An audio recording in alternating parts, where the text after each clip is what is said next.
আল্লাহ পাক রব্বুল আলামিন বলেন, হে আমার বান্দারা, তুমি যেই লাইনে আছো, যেই পজিশনে আছো, যেই দায়িত্বে আছো, যেই আসনে আছো, যেই পদবিতে আছো, এই আসনটা পরিচালনা করতে যাইয়া খবরদার কারো উপরে জুলুম যেন না হয়, অন্যায় যেন না হয়, অবিচার যেন না হয়, অত্যাচার যেন না হয়।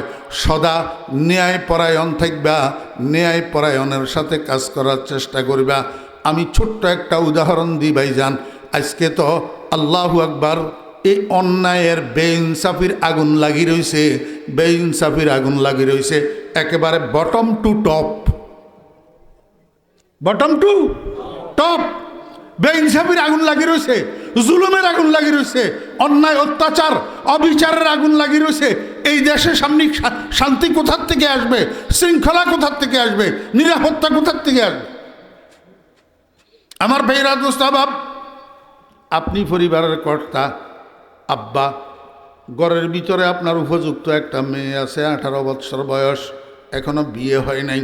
ঘরের ভিতরে আপনার একটা ছেলের বউ আছে নতুন, আল্লাহু আকবার, বিয়ে হয়েছে যে মাত্র 2-3 বৎসর 4 বৎসর হয়তো হইতেছে। এই ঘরের ভিতরে ঘরের কাজকর্ম লইয়া ভাবি আর ননদের মধ্যে ঝগড়া হয়। ভাবি আর ননদের মধ্যে কি হয়? আপনাদের সেনবাগে হয় না? হয়নি? আমার বেয়েরা দোস্ত আবাব, আমাদের দেশের কতগুলা ভুল বুঝাবুঝি আছে। যখন কাজের সময় হয় তখন ননদ মনে করে সমস্ত কাজ বাবিয়ে করবে, আমি ঘরের মেয়ে, আমি কেন কাজ করব? জি, আমি লাট সাহেব হইয়া থাকব, আমি গভর্নর হইয়া থাকব, আমি হাঁটি হুঁটি খাবো, সব কাজ করবে বাবি। এই কাজ বাবিয়ে কিছুদিন করতে করতে করতে করতে এবার বাবি মনে মনে কয়, কিরে তোরা কি আমাকে বিয়ে করাই ঘরের মধ্যে বউ এনচত না চাকরানি এনচত? এতগুলা মানুষ থাকতে সব কাজ চাকরানির মতো আমারে দিয়া করাইবি, এটা তো মানি নেওয়া যায় না। এখন সে আস্তে আস্তে ফিসু টান, কাজ পুরা পুরা আগের মতো করতে চায় না।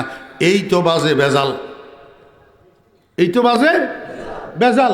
আমার ভাইয়েরা দুস্তাবাব, এখন যখন ননদিয়ার বা বিয়ে ঝগড়া লাগে তখন শাশুড়ি মহোদয়া ওই ননদের পক্ষে যায়, বাবির পক্ষে যায় না, বাবির পক্ষে যায় না।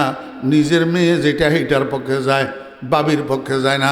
আমার ভাইয়েরা, এখন বাবি এইটা মানি নেয় না, এবার বাবিও চিল্লাচিল্লি করে। এখন এই চিল্লাচিল্লির প্রতিবাদে ছেলে বউয়ের কিছু কয় না। এখন মার কথা হইল, আমার ফোলাটা বিয়ের পর খারাপ হইয়া গেছে, আগে তো ভালো আছিল, এখন তো বউয়ের কুলকুল্লা হয়ে গেছে, বউয়ের কিছু কয় না। ঠিক না বে ঠিক? আমার ভাইরা দোস্ত, কি করবো? ফোলা ফাটা বাঁশের মধ্যে আটকিছে, একদিকে কইলে মা বেজার, একদিকে কইলে বোন বেজার, আর একদিকে কইলে বউ বেজার। এখন বউ এটাও তো ফেলাই দেওয়ার জিনিস না, এটারে কইলেই কি বাদ দিয়ে দেওয়া যায়? আমার ভাইরা দোস্ত বাব, আজকে ঝগড়া লাগছে ননদে আর বাবিয়ে। এখন আচ্ছা তরফ সে ননদে বাবির মায়েরে বাপেরে ধরি 14 গোষ্ঠী ধরি গালাগালি করছে। তো যতক্ষণ গালাগালি করে শুনি থাকে, কতক্ষণ শুনি থাকা যায়? এবার বাবিও দুই এক শব্দ বলছে, 2-1 বাক্য বলছে। এখন আপনি তো দোকান করেন কোথায়? দিলদার মার্কেটে। সেখান থেকে রাত্রে 9টার সময় দোকান বন্ধ করি। যখন ঘরে আসছেন, আপনার মেয়েটা আপনার কাছে আসি, আব্বা আমারে বাবিয়ে গেলেছে, আপনারে গেলেছে, মারে গেলেছে, মা বাপ দুজনে 14 গোষ্ঠী ধরে বাবিয়ে গেলেছে। কে কই দিল? মেয়ে ননদে, মেয়ে কই দিল। তা আপনি কি করলেন? আপনি তো কর্তা, আপনি তো মুরব্বী, আপনি তো গার্ডিয়ান, আপনি কি করলেন? আপনি করলেন যে, এই আব্দুল করিমের বউ এদিকে আয়, বেয়াদব, আমার ঘরের ভিতরে তোরা এই সাহস দিছে কে? তোরা, আমি তোর স্বামীর বাপ, তুই আমার 14 গোষ্ঠী করি কিভাবে গেলি? তোর 14 গোষ্ঠী খারাপ, তোর বংশ খারাপ, তোর জাত খারাপ। একেবারে দিয়েছেন দড়ি। এবারে বউয়ের তো দুইছে। এবারে বেআইরে টেলিফোন করছে, বেআইরে টেলিফোন করি কয়, বেআই আপনি খারাপ, আপনার মাইয়া খারাপ, আপনার মাইয়ার মারপেট খারাপ, 14 গোষ্ঠী খারাপ, নইলে এরকম মাইয়া কেন আমার ঘরে দিলেন? আপনার মাইয়া আপনি নিয়ে যান, আমার এই বউয়ের দরকার নাই। বেআইরে সহ দড়ি দিয়েছেন। আপনি এই কাজটা ঠিক করলেন না ব্যাঠিক করলেন? ব্যাঠিক করছেন। ইসলামের নিয়ম হলো, আপনার কাছে যখন আপনার মেয়ে বাদী হইছে, আপনি আপনার ছেলের বউটারে ডাকতেন, ডাকি কইতেন, মা রে, তোর বিরুদ্ধে যে তোর ননদে অভিযোগ দিল এটা কতটুকু সত্য, আসলে ঘটনা কি হয়েছে আমার একটু খুলি বল। যেহেতু সে বিবাদী, বিবাদীর আত্মপক্ষ সমর্থন করার সুযোগ দিতে হবে কি হবে না? আমার ভাইরা দোস্ত অভাব, এখন বিবাদীর জবানবন্দিটা শুনতেন, ছেলের বউয়ের জবানবন্দিটা শুনতেন, এবার আপনি কম্পেয়ার করতেন কার কথা কতটুক সত্য। আমার ভাইরা দোস্ত অভাব, দোনোজনের একটু বকি দিতেন, মেয়েটারেও বকি দিতেন, ছেলের বউটারে একটু শাসন করে দিতেন। এই মেয়ে, তুই স্বামীর বাড়িতে এসছ, স্বামীর বাড়িওয়ালারা যেভাবে তোর সুনাম করে সেভাবে চলবি, খবরদার এমনভাবে চলবি না, এমন কাজ করবি না যার দরুন তোর মা বাপের বদনাম হয়। নিজের মেয়েটাকে বলতেন, মা রে, তুমি কি গভর্নর হইছ না লাটসাব হইছ? তুমি ঘরের কাজে বাবির সাথে একটু সহযোগিতা করতে পারো না? সহযোগিতা না করলে হে তখন এই ঘরের চাকরানি না, সে তো ঘরের বউ, তুমি কেন তার সাথে কটকট কটকট করবা? খবরদার, আমি যতটুকু বিস্তারিত শুনলাম এর মধ্যে তোমার দোষও আছে, আর কোনো দিন যেন এরকম না শুনি, যদি শুনি দোনোজনের পানিশমেন্ট দেবো। এই কথাটা কই দিলে ছেলের বউয়ের শিক্ষা পাই যেত, মেয়ের শিক্ষা পাই যেত, আর এই দোনোজনের থেকে শাশুড়ি অটোমেটিক শিক্ষা পাই যেত। জি আমার বেয়েরা দোস্ত বাপ, ম্যাক্সিমাম ঘরের মধ্যে বেইনসাফি হয়, ম্যাক্সিমাম ঘরের মধ্যে কি হয়? বেইনসাফি হয়। আমার বেয়েরা দোস্ত বাপ, এই বেইনসাফির আগুন লাগছে তো প্রথমে বেড়ায়, বেইনসাফির আগুন লাগছে প্রথমে কোথায়? বেড়ায়। বেড়ার থেকে এই আগুন যাইতে যাইতে যাইতে যাইতে আমার বেয়েরা দোস্ত বাপ এখন যাইয়া ঘরের তুলিতে লাগছে। ঘরের তুলিতে যখন আগুন লাগে তখন এই আগুন আর নিবানো যায় না। এই জুলুমের আগুন এখন ঘরের তুলিতে লাগছে। ঘরের তুলি কি এবারে আপনারা বুঝি নেন না? আমার বেয়েরা, পরিবার একটা বেড়া, ইউনিয়ন পরিষদ একটা বেড়া, থানা একটা বেড়া, জেলা একটা বেড়া, কিন্তু ঘরের তুলি কোথায়? ওই ঘরের তুলিতে লাগছে এখন বেইনসাফির আগুন। এই আগুন আর নিবানো যাবে না। এই জন্য রসুল আকরাম সাল্লাল্লাহু আলাইহি ওয়াসাল্লাম বলেন, হে দুনিয়ার কর্তারা, দুনিয়ার শাসকেরা, দুনিয়ার নেতারা, দুনিয়ার পদের মালিকেরা, তোমরা ইনসাফগার হইয়া যাও, ন্যায়পরায়ণ হইয়া যাও। যদি ন্যায়পরায়ণ হইয়া যাও, কিয়ামতের ময়দানে সাত সূর্যের তাপের বিভীষিকাময় গরমি তোমাকে ভোগ করা লাগবে না। আল্লাহ পাক রব্বুল আলামিন ফেরেশতাদের দ্বারা তালাশ করে তোমার টিকিট দিয়া দিবে, আর সেই টিকিট দেখাইলে আল্লাহ পাকের আরশের নিচের এই ছায়ার ভিতরে তোমাকে বসার সুযোগ করে দেওয়া হবে। কিয়ামতের ময়দানের গরমি তোমার গায়ে লাগবে না। ইমামুন আদিল, এক নম্বর, 7 নম্বরের 1 নম্বর। 2 নম্বর, শাবুন নাশা ফি ইবাদাতিল্লাহ। মনোযোগ আসেনি? আসেনি মনোযোগ? Most important, and this is the last. শাবুন নাশা ফি ইবাদাতিল্লাহ। আল্লাহর হাবিব বলেন, একটা মানুষের জীবনের মধ্যে 3টা কাল থাকে। একটা হইল বাল্যকাল, একটা হইল বৃদ্ধকাল, মাঝখানের একটা কাল আছে, এটার নাম যৌবনকাল। বাল্যকালটা অপ্রাপ্ত বয়স। বাল্যকালটা অপ্রাপ্ত বয়স। দেখেন না, ট্রেনের টিকিট কাটতে গেলে হাফ। কি হাফ? কেন অপ্রাপ্ত? কি অপ্রাপ্ত? অপ্রাপ্ত মানি সব 16 কলায় শরীরের মধ্যে আল্লাহ পাক যত পাওয়ার, যত মেশিন লাগাইয়া রাখছেন, এগুলা 16 কলায় এখনও পরিপূর্ণ হয় নাই, এই জন্য অপ্রাপ্ত।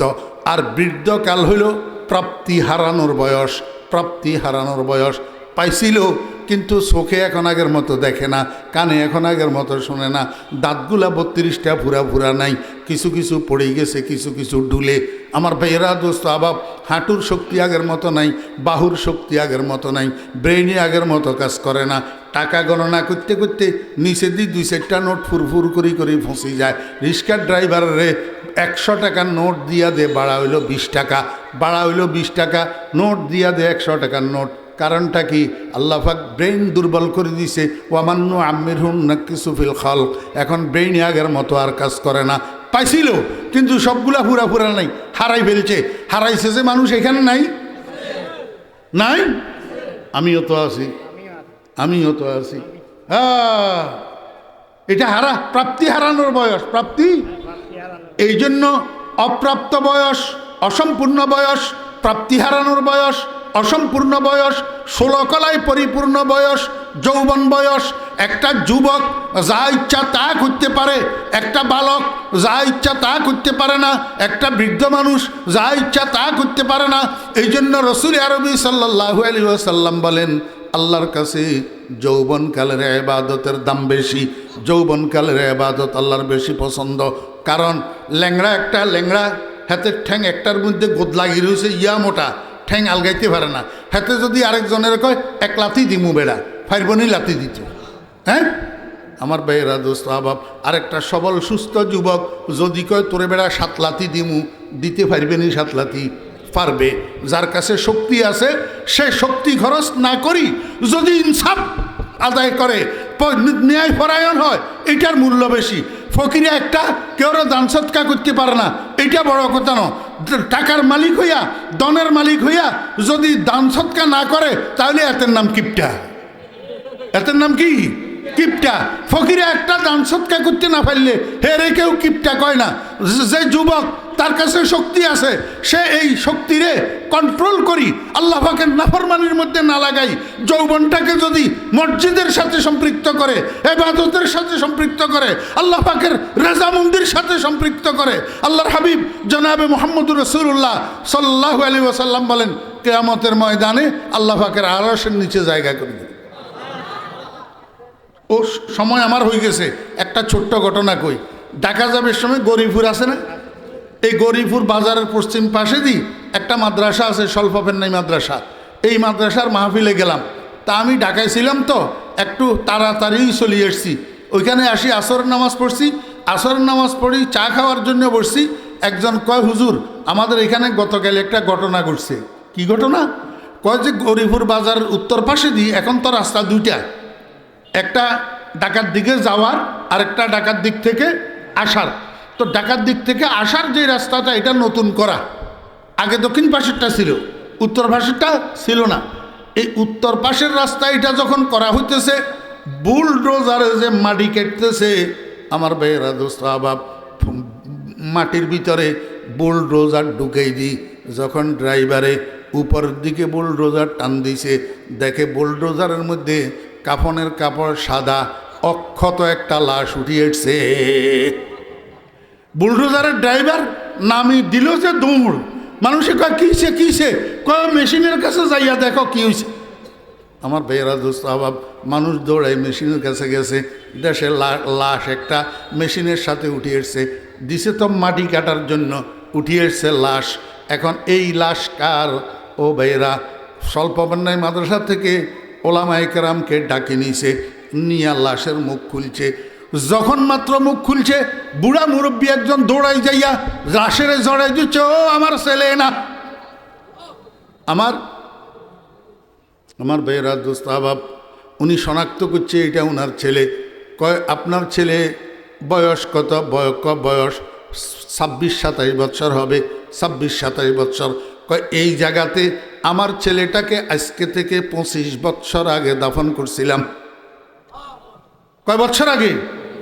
মজার ব্যাপার হলো, ফ্লাইটটা মালয়েশিয়া প্রবাসী ছিল, মালয়েশিয়াতে মারা গেছে, সেখান থেকে লাশ আসছে, এই লাশ এখানে দাফন করছে 25 বৎসর আগে। আমার ভাইরা, এই 25 বৎসরে ফ্লাইটার লাশের তো কোনো ক্ষয়ক্ষতি হয় নাই, কাফনের কাপড়েরও কোনো ক্ষয়ক্ষতি হয় নাই, রঙও বিগাড়ে নাই, একেবারে সাদা দবদবে কাফনের কাপড় অক্ষত অবস্থায় লাশ এটা উঠিয়ে এসছে। আমার ভাইয়েরা, দোস্ত আবাব, তখন মুরব্বী এটার সাথে কথা বলল। মুরব্বীরে জিজ্ঞাসা করলো, আপনার ছেলে কেমনে মারা গেল? কয় কেমনে মারা গেছে তো আমরা জানি না, মালয়েশিয়ায় ছিল আমার ছেলে, সেখানে মারা গেছে। তো ওই সময়ের মধ্যে মালয়েশিয়া প্রবাসী তার সমবয়স্ক 2-1 জন সেখানে ছিল। তারা এবার বলতে শুরু করলো যে মালয়েশিয়াতে আমাদের সাথে যেই ছেলেগুলা চাকরি করত, এগুলা তো কারখানায় চাকরি করত, সেখানের মধ্যে বিদেশি মেয়েগুলা ছিল, চাইনিজ মাইনিজ, এগুলার চরিত্র খারাপ ছিল। এই কারণে বাঙালি ফোলাফাইন বেশিরভাগ চরিত্রহীন হয়ে যাইতো, চরিত্র ঠিক রাখতে পারত না। কিন্তু এই পোলাটা একটা যুবক, এই পোলাটার সাথে টাঙ্কি মারার জন্য অনেক মেয়েরা চেষ্টা করছে, কিন্তু এই ছেলেটা চরিত্রবান, 5 ওয়াক্ত নামাজ পড়তো, কোনো মেয়ের সাথে টাঙ্কি মারায় রাজি হইতো না, চরিত্র ঠিক রাখছে। আল্লাহ পাক হইতে পারে এই চরিত্র ঠিক থাকার বদৌলতে আল্লাহ পাক যুবক একটা ছেলে, কোনো মাদ্রাসার ছাত্র না, যুবক একটা ছেলে, এই ছেলেটার লাশেরে আল্লাহ পাক অক্ষত রাখি দিছে। কিসের বদৌলতে? চরিত্র ঠিক রাখার বদৌলতে। এই জন্য যুবক ভাইরা, শাবুন নাশা ফি ইবাদাতিল্লাহ, আল্লাহর হাবিব বলেন আমার উম্মতের যুবকেরা যৌবনের গরমি, আল্লাহু আকবার, কন্ট্রোল করো যৌবনের গরমিরে, কন্ট্রোল করো, কন্ট্রোল করি যৌবনের গরমিটাকে আল্লাহর ইবাদতের মধ্যে লাগাও, মসজিদের মধ্যে লাগাও, আল্লাহর হাবিব জনাব রাসূলুল্লাহ সাল্লাল্লাহু আলাইহি ওয়াসাল্লামের আদর্শের মধ্যে যৌবনটাকে লাগাও। কিয়ামতের ময়দানে আল্লাহ পাক রব্বুল আলামিন তোমাকে আল্লাহর আরশের ছায়ার নিচে জায়গা করে দিবে। যেই কথাগুলা বললাম আল্লাহ পাক এগুলার উপরে আমাদেরকে আমল করার তৌফিক দান করেন। কথা শুনেন, মাহফিল শেষ, আমার বয়ানের পরে মাহফিল শেষ, আরও ওলামায়ে কেরাম আসেনি তো একখানা মেহরবানি করি আমার বয়ানের পরে আস্তে আস্তে উঠি চলে যাবেন। কন হাত উঠে আনছেন? হ্যাঁ, চলে যাবেন নি? না, ইনশাআল্লাহুল আজিজ শেষ ভালো যার, সব ভালো তার। আজকের মাহফিল শেষ করি, শেষ মুনাজাতে শরীক হইয়া কারা কারা বাড়িতে যাবেন হাত উঠান। মাশাআল্লাহ, এই ফলা এগুলো উঠান না, দেখছেন গলায় আল্লাহ পাক একটা মোহাব্বতের রশি লাগায়। এই মোহাব্বতের রশি দিয়া টানিয়া আল্লাহ পাক ওই মানুষটাকে আল্লাহ পাকের পছন্দের কাজগুলাতে নিয়া লাগায়।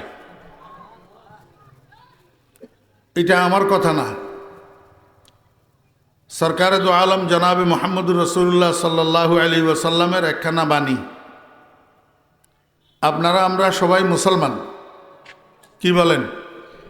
আমরা সবাই বলেন আমরা সবাই ইমানদার, আলহামদুলিল্লাহ আমরা সবাই ইমানদার। তো যেহেতু আমরা সবাই ইমানদার, আল্লাহ আল্লাহ রাসূলের বাণী বিশ্বাস করবে ইমানদার না বেঈমান? আল্লাহ আল্লাহ রাসূলের বাণী ইমানদাররা বিশ্বাস করবে না নাস্তিকেরা বিশ্বাস করবে? আমরা তো এখানে যারা উপস্থিত আছি আমরা সবাই কোনো না কোনো একজন মুসলিম আব্বার ঔরসে জন্মগ্রহণ করছি। আমরা কোনো না কোনো একজন মুসলিম মায়ের দুধ পান করি বড় হয়েছি। আমরা যেই লাইনে যাই, লেখাপড়া করি অথবা অশিক্ষিত, আর লেখাপড়া করতে যাইয়া আমরা জেনারেল লাইনে পড়ি আর মাদ্রাসার লাইনে পড়ি, আমাদেরকে আমাদের মূল খেয়াল রাখতে হবে। মূল হইল আমরা কোরআনওয়ালা। আমরা কি? আমার যুবক ভাইরা বলেন, যুবক ভাইরা আমি আপনাদের পাওগুলা ধরি অনুরোধ করব, সেটা হইল আপনাদের মতো যুবকেরা রাস্তায় ঘুরতেছে, আপনারা যেই কয়জন আল্লাহর মেহরবানিতে আসছেন একটু মনোযোগ সহকারে বসবেন। কোনো রকমের উদাসীনতা অমনোযোগিতা যেন পরিলক্ষিত না হয়। আমি কিন্তু মানুষ গরম, আর আমার জন্য এটা নাউজুবিল্লাহ মিন জালিক, আমি অহংকার করতেছি না, এই এত ছোট মাহফিল আমার নাই, এত ছোট মাহফিলের দাওয়াত নেওয়ারও আমার সুযোগ নেই। আমার গতকাল মাহফিল ছিল চট্টগ্রাম জমিয়তুল ফালাহ মসজিদের মাঠে, আন্তর্জাতিক ইসলামী সম্মেলন, অন্তত 30-40 হাজার মানুষ। আমি এখানে আমার মহতরম শ্রদ্ধেয় মোহাব্বতের ছোট ভাই মুফতি জসিমউদ্দিন সাহেব দামাত বারাকাতুহুম, উনার মন রক্ষার্থে, উনার খাতিরে, উনার সাথে আমার একটা মহব্বতের সম্পর্ক আছে, একটা দুস্তি আছে, সেই খাতিরে এইখানে আসা, এই দাওয়াতটা লওয়া। আমি কিন্তু ঢাকা থেকে জুমা পড়াই ডাইরেক্ট এখানে এসেছি। অতএব আপনাদের কাছে আমার বিনীত অনুরোধ, কোনো রকমের উদাসীনতা যেন না হয়। আমি কোনো রাজনৈতিক কথা বলবো না। অন্যান্য লাইনে বক্তব্য দেওয়ার জন্য অনেক মানুষ আছে, কিন্তু আমলি কথা বলার মানুষ কম। অন্যান্য লাইনে বক্তব্য আমরা দিই, আমরা বড় বড় সমাবেশে, বড় বড় সেমিনারে, ইঞ্জিনিয়ার ইনস্টিটিউটে বিভিন্ন জায়গায় আমরা বক্তব্য দিই, কিন্তু এখানে আমি আমলি কথা বলবো, 2-4টা কথা যেন আপনাদের পাথেয় হয়, এই জন্য একটু মনোযোগ সহকারে শুনবেন। মানুষ নিজের ইচ্ছায় কোনো কাজ করতে পারে না, নিজের ইচ্ছায় নেক আমল করা যায় না। রাসূল আকরাম সাল্লাল্লাহু আলাইহি ওয়াসাল্লাম হাদিস শরীফের মধ্যে বলছেন, ইজা আরাদাল্লাহু বিআবদিন খায়রান ইস্তা'মালাহুল্লাহ। ক্বালু কাইফা ইস্তা'মালাহুল্লাহ ইয়া রাসূলাল্লাহ? ক্বালা ইউওয়াফিকুহুল্লাহু লিল আমালি সালিহি ক্বাবলাল মাউত। আমি এই হাদিসটার অনুবাদ একটু পরে করব, আগে আপনাদেরকে আমি একটা ঘটনা শুনাই। মনোযোগ আসেনি? জি। ডাইনে বামে কেউ হাঁটুক, কেউ দাঁড়াই থাকুক, এইটার দিকে আমরা কর্ণপাত করব না, এটার দিকে আমরা দৃষ্টিপাত করব না, আমরা কথার দিকে দৃষ্টিপাত করব, কর্ণপাত করব ইনশাআল্লাহ। আমি আপনাদেরকে একটা ঘটনা শুনাই, কিচ্ছা কাহিনী না, একটা বাস্তব ঘটনা। রাসূল আকরাম সাল্লাল্লাহু আলাইহি ওয়াসাল্লামের ছাত্রের ছাত্র, আমাদের নবীজির ছাত্রের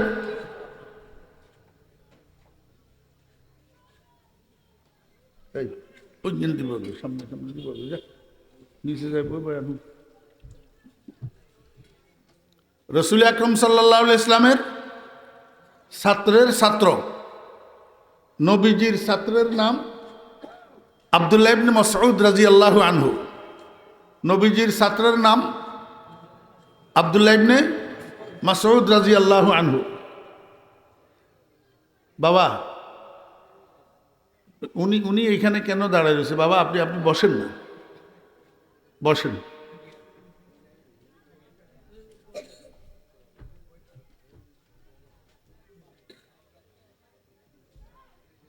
সময় কম, আমার হাতে সময় বেশি নেই, সময় নষ্ট করলে আপনারা ঠকবেন, আমি কিন্তু টাইমের বাইরে যাব না। ওয়ালাইকুম আসসালাম ওয়া রাহমাতুল্লাহি ওয়া বারাকাতুহু। রাসূল আকরাম সাল্লাল্লাহু আলাইহি ওয়াসাল্লামের ছাত্রের নাম আব্দুল্লাহ ইবনে মাসউদ।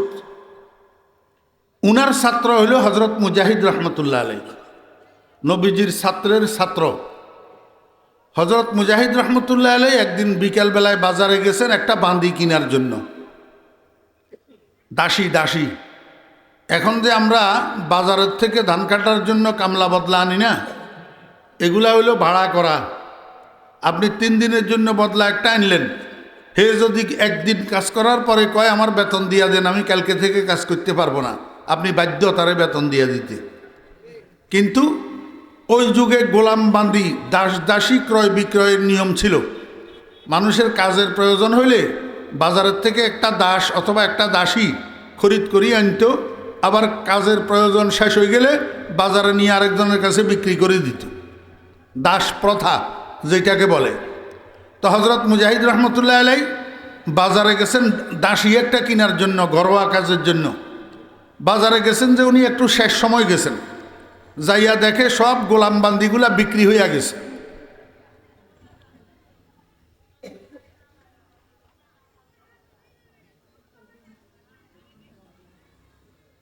এইখানে ডিস্টার্ব করে, এইদিকে তোরা একটু যাস না, এখানে সিদ্ধি করে দোকানের মধ্যে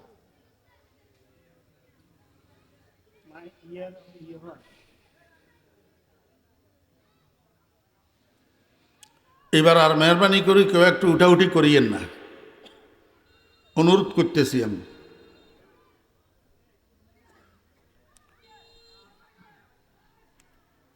বাজারে যাইয়া দেখেন সব দাসীগুলা বিক্রি হয়ে গেছে, শুধু একটা দাসী একজন মালিক সামনে লইয়া দাঁড়ায় রয়েছে। দাসীটা এই মাথার চুল এলোমেলো, গায়ের চামড়ার রং কালো, জামা কাপড়ে ময়লা, চেহারাটাও দেখতে তেমন সুশ্রী না, একরকম বিশ্রী চেহারা, মোটামুটি দেখতে পাগলির মতো দেখায়। হযরত মুজাহিদ রহমতুল্লাহ আলাইহি চিন্তা করেন, আজকে তো আসছি বাজারে, আরেকদিন কখন আসব, সময় নষ্ট হবে, যেটা আছে এইটা খরিদ করে নিয়ে যাই। তো মালিকের কাছে যাইয়া জিজ্ঞাসা করে, জনাব বান্দিটা আপনার? কয় জি হুজুর আমার। বিক্রি করবেন? কয় হ্যাঁ বিক্রি করব। কত? এত টাকা মূল্য। হজরত মুজাহিদ রহমতুল্লাহ আলাই বাদীর মালিকের সাথে মূল্য নিয়ে কথা বলতেছে। এই সময়ের মধ্যে বাদী এইটা কথা বলে উঠছে। বাদী কয়, হুজুর আপনি যে আমাকে খরিদ করতে চাইতেছেন, আমার তো একটা শর্ত আছে। কয়, কি শর্ত?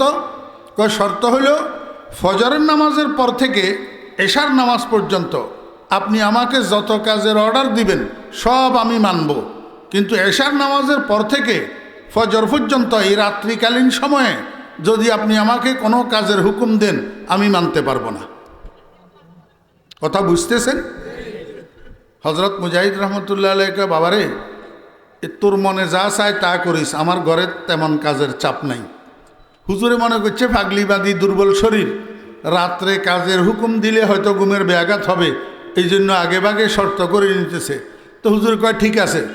ওই খরিদ করি বান্দিটারে বাড়িতে নিয়ে গেছে। বাড়িতে হজরত মুজাহিদ রহমতুল্লাহ আলাইয়ের ঘরটা একটা নড়বড়ে দুর্বল প্রকৃতির কাঁচা ঘর, ফাঁকা বিল্ডিং না। এই ঘর এটার মাঝখানে বাঁশের বেড়া একটা, বেড়ার এক পাশে হজরত মুজাহিদ রহমতুল্লাহ আলাই রাত্রি যাপন করেন, আর এক পাশে পাগলি বাঁধি এটা থাকে। এভাবে দিন যাইতেছে। কিছুদিন যাওয়ার পর এক রাত্রের গভীরে কোন দিক থেকে যেন একটা গুনগুন গুনগুন আওয়াজ আসি হজরত মুজাহিদ রহমতুল্লাহ আলাইয়ের কানে লাগতেছে। এই আওয়াজে হুজুরের ঘুম ভাঙিয়ে গেছে। হুজুর চিন্তা করে এই গভীর রাত্রে এই গুনগুন আওয়াজ এটা আসে কোত্থেকে।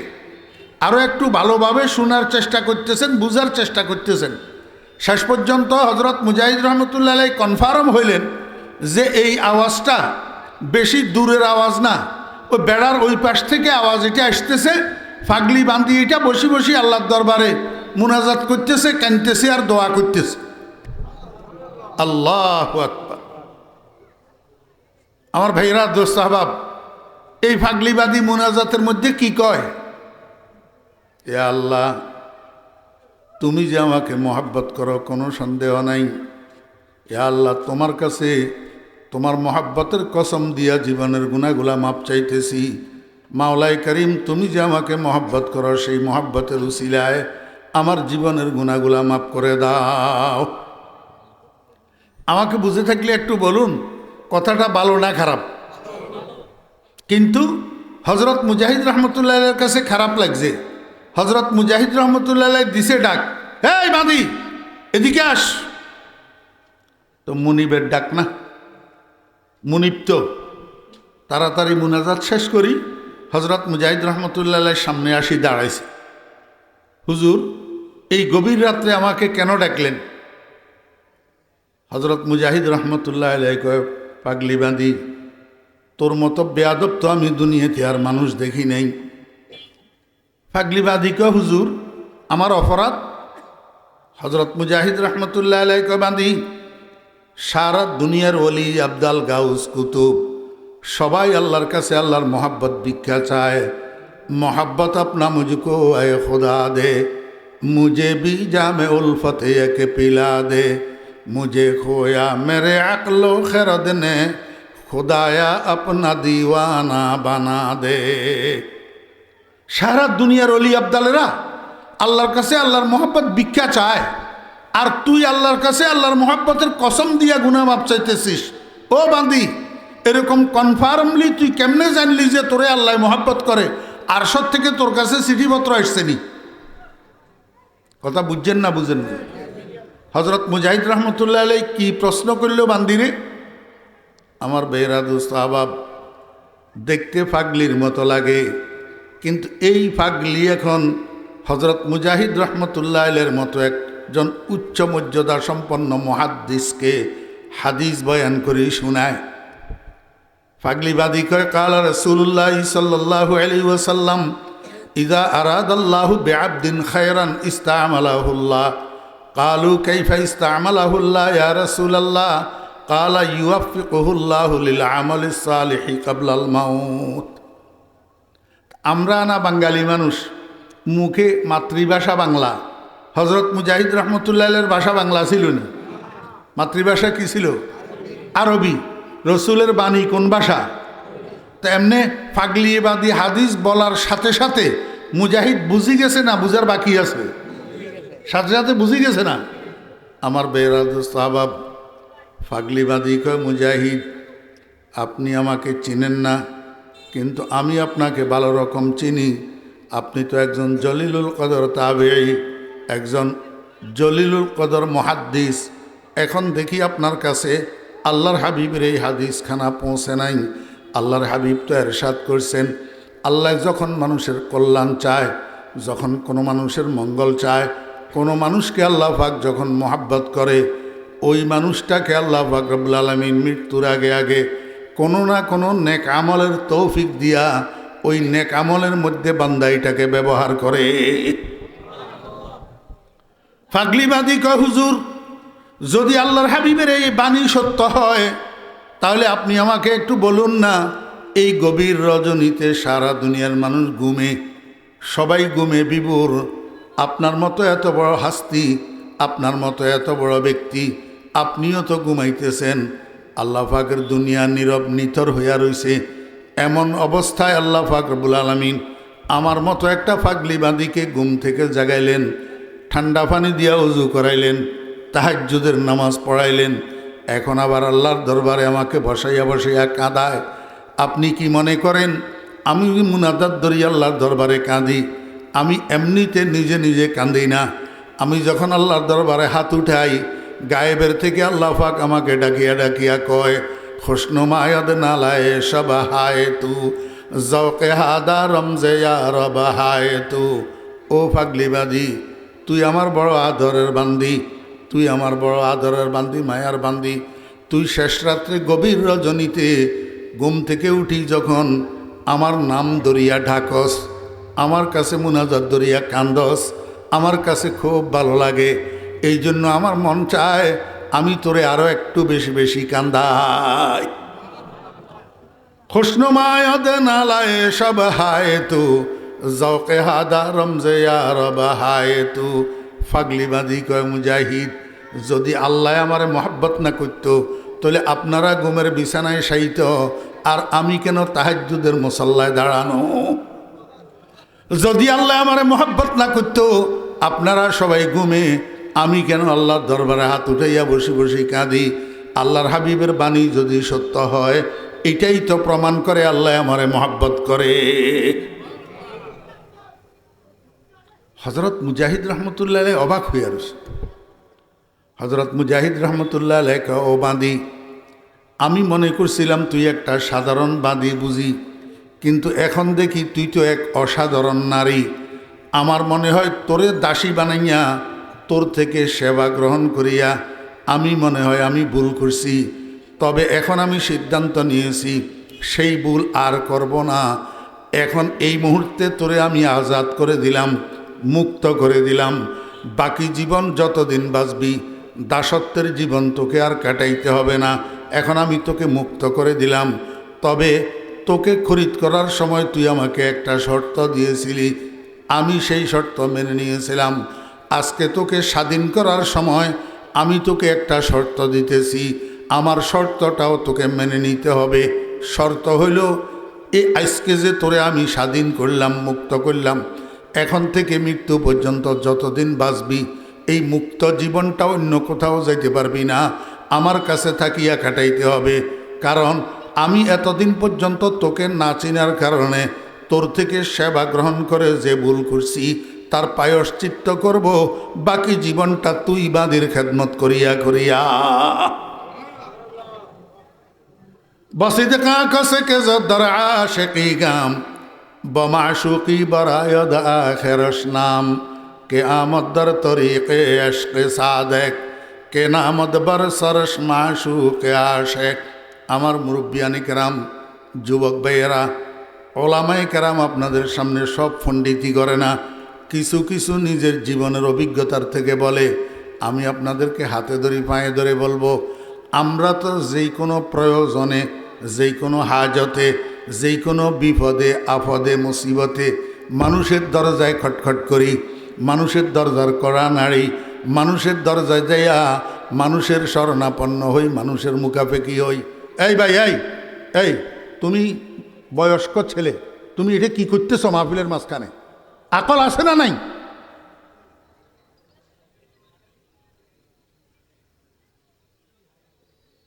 মনোযোগ না থাকলে উঠে যাও।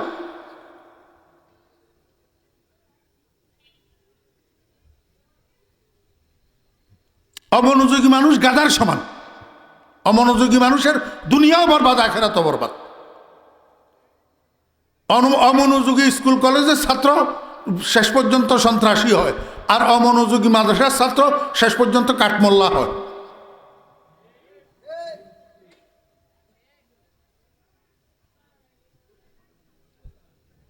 একটা মানুষের অমনোযোগিতার কারণে গোটা মাহফিলের আমার তসবিহ ছড়ার মতো ডানা গাঁথা এসব এলোমেলো করে দেয়।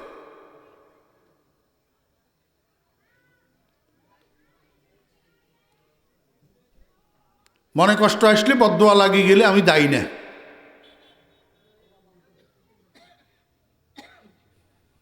মনোযোগ আসেনি? কি বলতে চাইছিলাম? আমরা বিপদ দেখলে আমরা মানুষের দরজায় দরজায় যাই, কিন্তু না, আল্লাহ পাক রব্বুল আলামিন কয়, বান্দা মানুষের দরজায় যাওয়াস কেন? মানুষ তোরে কি করবে? মানুষ তোর ক্ষতিও করতে পারে না, মানুষ তোর উপকারও করতে পারে না। বাহ্যিকভাবে মানুষের পক্ষ থেকে যেই উপকার যে ক্ষতি দেখা যায় এটা নিতান্ত ক্ষণস্থায়ী। পার্মানেন্টলি স্থায়ীভাবে মানুষ মানুষের কিছু করতে পারে না, যাহা কিছু হয় আল্লাহর পক্ষ থেকে হয়। আল্লাহ পাক রব্বুল আলামিন কয়, বান্দা তুই দুনিয়ার হবি না, দুনিয়ার কারো হবি না, দুনিয়ার মানুষের হবি না, তুই আমার হইয়া যা।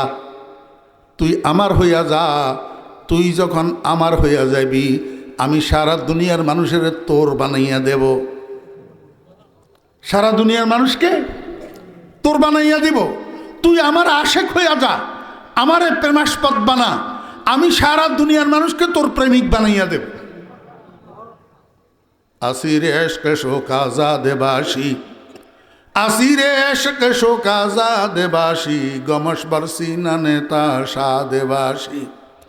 আমার কথাগুলো এখন আপনাদের কাছে অরণ্যে রোদনের মতো লাগতেছে, কিন্তু একটু পরীক্ষা করি দেখেন আমার যুবক ভাইয়েরা, যদি সত্য মনে হয় আমাকে বলিয়েন। একটু পরীক্ষা করি দেখেন, 40টা দিন আল্লাহর হইয়া দেখেন। কয়দিন? মাত্র 40 দিন। মাত্র 40 দিন আল্লাহর হইবেন। কেমনি হইবেন? প্রতিজ্ঞা করবেন এই 40 দিন 5 ওয়াক্ত নামাজ তাকবীরে উলার সাথে আদায় করবেন। গ্যাপ যাইতে পারবে না, মিসিং হইতে পারবে না। কয়দিন? 40 দিন। তাকবীরে উলার সাথে 40 দিন 5 ওয়াক্ত নামাজ আদায় করবেন। সাথে রাত্রের যখন 4টা বাজবে ঘুম থেকে উঠে যাবেন, ঠান্ডা পানি দিয়ে ওযু করবেন, কমের মধ্যে 4 রাকাত, বেশির মধ্যে 12 রাকাত তাহাজ্জুদের নামাজ পড়বেন। এই তাহাজ্জুদের নামাজের পরে আল্লাহর দরবারে একটু হাত উঠাবেন। 2 ফোঁটা চোখের পানি ফেলতে পারেন কিনা দেখবেন। 2 ফোঁটা চোখের পানি ফেলি আল্লাহর দরবারে একটু কাঁদার চেষ্টা করবেন। এই মুনাজাত শেষ করার পরে 200 বার লা ইলাহা ইল্লাল্লাহ, লা ইলাহা ইল্লাল্লাহ, লা ইলাহা ইল্লাল্লাহ। প্রতি 100 বারের পরে পুরা কলমা পড়বেন, লা ইলাহা ইল্লাল্লাহু মুহাম্মাদুর রাসূলুল্লাহ সাল্লাল্লাহু আলাইহি ওয়াসাল্লাম। আল্লাহু হাজিরি, আল্লাহু নাজিরি, আল্লাহু মাই। এরপরে 400 বার ইল্লাল্লাহ ইল্লাল্লাহ ইল্লাল্লাহ ইল্লাল্লাহ ইল্লাল্লাহ ইল্লাল্লাহ ইল্লাল্লাহ ইল্লাল্লাহ। কয়বার? 400 বার। ডাইনে বামের থেকে যদি কেউ কোনো প্রশ্ন, কোনো আপত্তি করে, ইল্লাল্লাহর জিকির জায়েজ নাই বলে, এগুলা শুনিয়েন না। এগুলা কি শুনিয়েন না। আমি ফরিদুদ্দিন আপনাদেরকে দায়িত্ব নিয়ে বলতেছি, যদি ইল্লাল্লাহর জিকির নাজায়েজ হয়, আপনি এই নাজায়েজ করেন। এই নাজায়েজ করার কারণে যা গুনাহ হবে, এই গুনাহ আমি ফরিদুদ্দিন আমার মাথার উপরে নিলাম। আমার মাথার উপর নিলাম। কারো কথা শুনবেন না। 400 বার বলবেন ইল্লাল্লাহ ইল্লাল্লাহ ইল্লাল্লাহ ইল্লাল্লাহ ইল্লাল্লাহ। প্রতি 100 বারে পুরা কলমা পড়বেন, লা ইলাহা ইল্লাল্লাহু মুহাম্মাদুর রাসূলুল্লাহ সাল্লাল্লাহু আলাইহি ওয়াসাল্লাম। আল্লাহু হাজিরি, আল্লাহু নাজরি আল্লাহু মাই। এরপরে 600 বার আল্লাহু আল্লাহ আল্লাহু আল্লাহ আল্লাহু আল্লাহ আল্লাহু আল্লাহ আল্লাহু আল্লাহ। প্রতি 100 বারের মাথায় আল্লাহু হাজিরি আল্লাহু নাজরি আল্লাহু মাই। 600 বার, মোট 1200 বার হইল। এই 1200 বার জিকিরের নাম 12 তসবিহ জিকির। আমার বেয়েরা, বাহ্যিক লেখাপড়া, বাহ্যিক জ্ঞান অর্জনের যেরকম একটা সিলেবাস থাকে, স্কুল কলেজ বলেন আর মাদ্রাসা বলেন, একটা সিলেবাস পড়ি, পাশ করি, পরীক্ষা দিয়া পাশ করলে একটা সার্টিফিকেট মিলে। ও বেয়েরা দোস্ত আহবাব, আভ্যন্তরীণ লাইনে, তরিকতের লাইনে, তাসাউফের লাইনে, আত্মশুদ্ধির লাইনে এরকম একটা সিলেবাস আছে। এই সিলেবাসগুলা আমল করি করি বরাবর উপরের দিকে উঠা লাগে।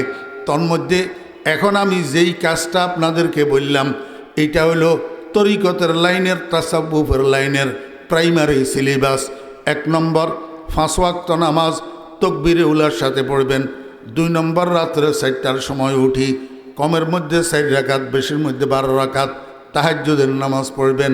তাহাজ্জুদের নামাজের পরে আল্লাহর দরবারে একটু কান্না করি একটা মুনাজাত করবেন, জীবনের গুনাহগুলা মাপ চাইবেন। এরপরে 12 তসবির জিকিরটা আদায় করবেন। 200 বার লা ইলাহা ইল্লাল্লাহ, 400 বার ইল্লাল্লাহ ইল্লাল্লাহ, 600 বার আল্লাহু আল্লাহ। আমার বেয়েরা দোস্ত আহবাব, এই 40 দিন করেই দেখেন। বাহিরে বসে বসে পণ্ডিতি করা সহজ, কিন্তু কাজ করা কঠিন। পণ্ডিতির 2 পয়সাও দাম নাই, দাম হইছে কাজের। দাম হইছে কিসের? আমল সে জিন্দগি বনতি है जन्नत भी जहन्नम भी, ये खाकी अपनी फितरत में ना नारी है ना नूरी है। রাত্রে শোয়ার সময় আপনি পরিকল্পনা করি শুলেন, হ্যান করেঙ্গে, ত্যান করেঙ্গে, হাতি মারেঙ্গে, লাথি মারেঙ্গে। সকাল 10টার সময়, 11টার সময় ঘুম থেকে উঠলেন, কী লাভ হবে এই পরিকল্পনা? কি কাজে আসবে এই পণ্ডিতি আর চাপাবাজি? আমার বেহরা দোস্ত আহবাব, কাজে কোমরবান্দি, কাজে লাগি যান, দেখবেন ইনশাআল্লাহ ওলাদের কাজের ক্রিয়া আছে না নাই। 40 দিন যদি লাগাতার মিসিং ছাড়া আমার কথা মতো এই সিলেবাসটা আদায় করেন, আমি খোদার কসম করি বললাম, আপনার ভিতরে একটা পরিবর্তন দেখা দিবে। কীরকম পরিবর্তন আপনি নিজে অনুভব করতে পারবেন। আপনার মনে হবে এখানে আপনার ভিতরে কেউ যেন একটা মোমবাতি জ্বালাইয়া দিছে। আপনার কাছে নিজের কাছেই ভিতরটা আলোকিত আলোকিত মনে হবে। যদি না হয় আপনার জুতা আর আমার গাল, ফরিদুদ্দিনেরা ফাইলে গালের উপরে জুতা মারি দিয়ে, যদি পরিবর্তন না হয়, কাজ করেন না দোস্ত আহবাবরা। আল্লাহু আকবার। আমরা তো মানুষের দুয়ারে দুয়ারে ঘুরি, মানুষ মানুষের কিছু করতে পারে না। আল্লাহ পাকের সাথে সুসম্পর্ক তৈরি করেন, 1 ফোঁটা চোখের পানির বিনিময়ে সব কিছু আল্লাহ থেকে আদায় করা যায়। সব কিছু আল্লাহ থেকে। দেখতে শুনতে একরকম, মনে হয় যেন আমার মতো মানুষ, কিন্তু আসলে যত মানুষ রাস্তা দিয়া চলে এরা সবাই আপনার মতো মানুষ না। এমনও মানুষ আছে যখন কোনো বিপদ আসে, যখন কোনো জরুরত আসে, যখন কোনো প্রয়োজন আসে, যখন কোনো হাজত আসে, শেষ রাত্রে উঠি, তাহাজ্জুদের নামাজ পড়ি, আল্লাহর কাছ থেকে সমস্ত জরুরতগুলা সাইয়া সাইয়া লয়, আর আল্লাহর বান্দা যা চায় আল্লাহ তাই দে। এমন আল্লাহর বান্দারা রাস্তা দিয়ে হাঁটে, আপনার কাছে মনে হয় যেন আপনার মতো, আসলে আপনার মতো না। আল্লাহু আকবার। মনে আছে না ভুলে গেছেন? হযরত মুজাহিদ রহমতুল্লাহ আলাইহি কি কইল? বান্দি, শর্ত দিলাম, তোরে মুক্ত করলাম, তবে মুক্ত জীবন নিয়ে বাহিরে কোথাও যাইতে পারবি না, আমার এখানে থাকতে হবে, আমি বাকি জীবন তোর সেবা করব। কথা বুঝেননি? দেখছেন নি তামাশা? আর কে খেদমত কর দেও মখদুমে শোধ। আল্লাহ পাক যখন মানুষ আল্লাহর গোলাম হইয়া যায়, তখন সারা দুনিয়াকে আল্লাহ পাক তার খাদেম বানাইয়া দে। আল্লাহু আকবার। ইতিহাসের মধ্যে লিখে এই ফাগলিবাদী এটা হজরত মুজাহিদ রহমতুল্লাহের কথা শোনার পরে সেখান থেকে আস্তে করে কাটি পড়ছে। কাটি ওই বেড়ার ওই পাশে গেছে, যাইয়া সেজদায় পড়ছে। বেড়ার ওই পাশে যাইয়া সেজদায় পড়ছে। সেজদায় পড়ি এবার কয়, রব্বুল আলামিন, তোমার সাথে আমার একটা গোপন প্রেমের সম্পর্ক ছিল, দুনিয়ার কোনো মানুষ জানতো না। সারা দুনিয়ার মানুষ যখন গুমে বিভোর হইয়া যাইত, দুনিয়া যখন নীরব নিস্তব্ধ হইয়া যাইত, আমি আস্তে আস্তে বিড়ালের মতো পাও টিপি টিপি ঘুম থেকে উঠতাম, অজু করতাম, তাহাজ্জুদের নামাজ পড়তাম, এরপরে তোমার সাথে নীরবে প্রেমালাপ শুরু করতাম। লা ইলাহা ইল্লাল্লাহ, লা ইলাহা ইল্লাল্লাহ, লা ইলাহা ইল্লাল্লাহু মুহাম্মাদুর রাসূলুল্লাহ। ও বেরা দোস্তাবাব, বাংলায় একটা প্রবাদ আছে, অতীব গভীর হয় রজনী যখন, নীরবে প্রভুর নাম জপিও তখন। ও রাজনৈতিক দলের কর্মী ভাইয়েরা, স্কুল কলেজ ইউনিভার্সিটির মাদ্রাসার ছাত্র ভাইয়েরা, রাত্রে 4টার সময় উঠি, কোনো সময় তাহাজ্জুদের নামাজ পড়ি। এই আল্লাহ পাকের প্রেমের গান এইটা কিছুক্ষণ গাই দেখিয়েন। লা ইলাহা ইল্লাল্লাহ। আহা, দিলেরে আর মুখেরে এক বানাইয়া আল্লাহর মোহাব্বত অন্তরের মধ্যে লইয়া 2-10-20 বার করে দেখিয়েন। আল্লাহু আকবার।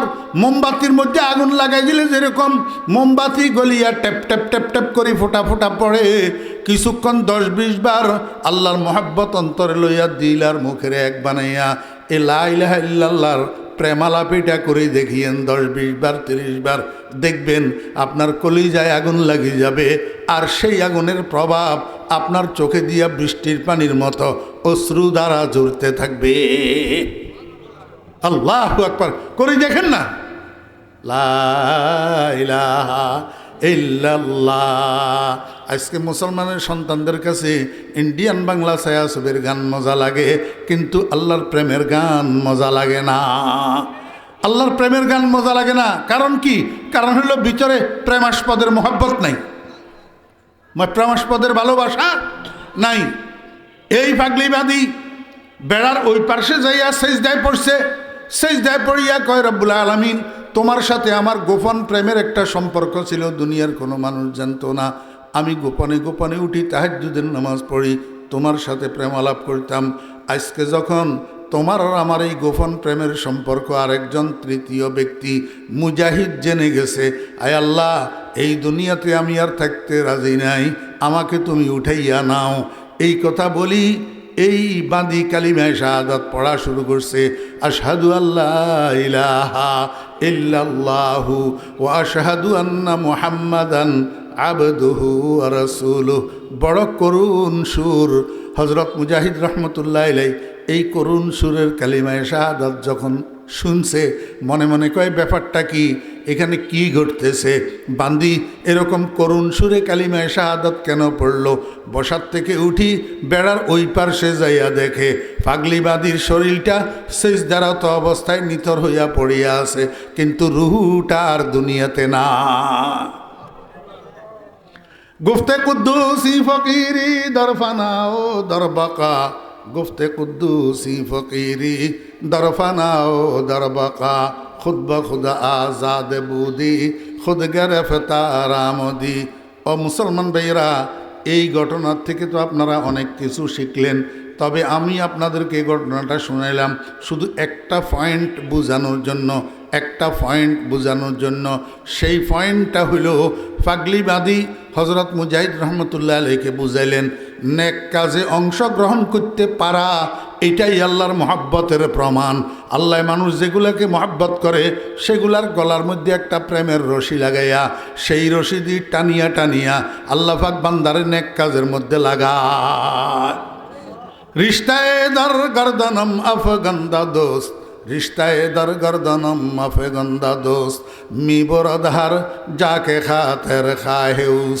এবার আমাকে বুঝে থাকলে বলুন, আজকের এই মাহফিলে আপনারা গায়ের জোরে আসছেন না আল্লাহ পাকের মহাব্বতের রশি আপনাদেরকে টানি টানি আনছে? আল্লাহু আকবার। अगर ना नहीं जे लुत्फे खुद कदम पेश, अगर ना नहीं जे लुत्फे खुद कदम पेश, शावाद जुदूरी मादम बदम बेश। আল্লাহ পাকের ইচ্ছা যদি না হয়, আল্লাহ পাকের মহব্বত যদি না হয়, আল্লাহ পাকের এরাদায়ে খায়ের যদি না হয়, একটা মানুষ কোনো নেক কাজের দিকে একটা কদমও অগ্রসর হইতে পারে না। সবাই শুকর আদায় করেন না আলহামদুলিল্লাহ।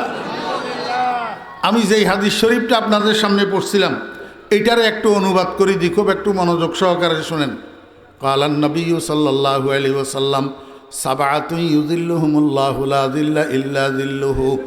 আল্লাহর হাবিব বলেন, কিয়ামতের ময়দানে যেদিন সূর্যের তাপের থেকে বাঁচার জন্য আল্লাহ পাকের আরশের ছায়া ছাড়া আর কোনো ছায়া থাকবে না, এই দিন আল্লাহ পাক রব্বুল আলামিন গোটা কিয়ামতের মধ্য থেকে টিকিট দিয়া দিয়া নির্বাচন করিয়া করিয়া 7 প্রকারের মানুষকে আল্লাহ পাকের আরশের নিচে ছায়ার মধ্যে বসার জন্য সুযোগ করে দিবেন।